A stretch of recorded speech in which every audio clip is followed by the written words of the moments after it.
Is Venmo truly free, or are you secretly shelling out cash every time you send money to a friend? It's the question on everyone's mind when using peer-to-peer payment apps, especially when dealing with a big transfer like, say, $1,000. So, let's get right to it. How much does it cost to send $1,000 on Venmo?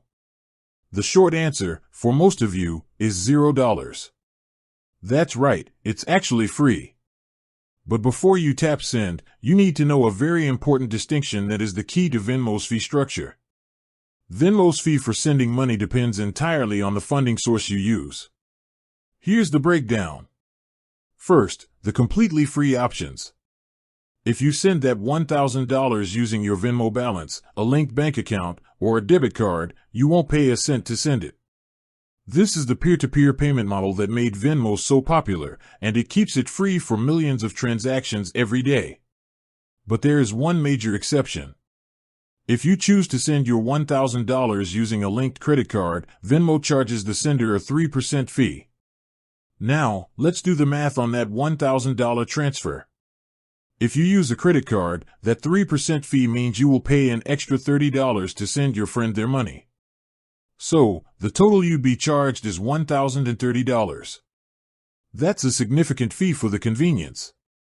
To avoid it, just make sure you select your bank account, debit card, or Venmo balance as the funding source before hitting confirm.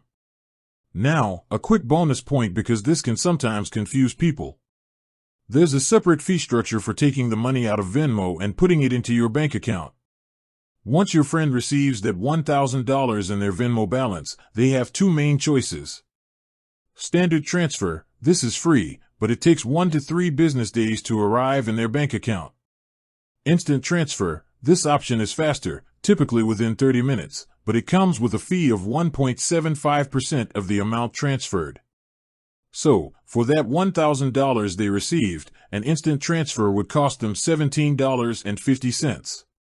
Venmo caps this instant transfer fee at $25, but since $17.50 is less than the cap, that's what they would pay for the immediate cash. To summarize, sending $1,000 to a friend is free if you use your bank or debit card. It costs you $30 if you use a credit card. And receiving that $1,000 can be cashed out for free in a few days, or for $17.50 in minutes. The bottom line is to always double-check your funding source to keep that peer-to-peer payment free. With that said, thanks for watching and until next time.